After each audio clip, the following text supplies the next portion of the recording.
In this video, I will show you how to fix WhatsApp business broadcast problem.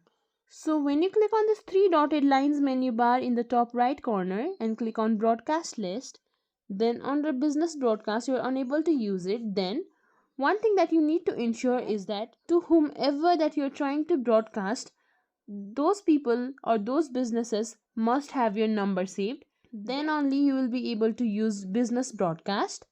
Then the next thing that you can do is simply click and hold on to WhatsApp business. Then click on more features, then go to app info. From here click on force stop, then confirm it. Then go to storage uses. Click on clear cache written in bright red. After that go to Play Store. In the search bar search for WhatsApp business. From here check if there is any update available. If there is, then simply update your app and your problem should be fixed now. If you think this video was helpful, please like, share, subscribe to our channel, and thank you for watching.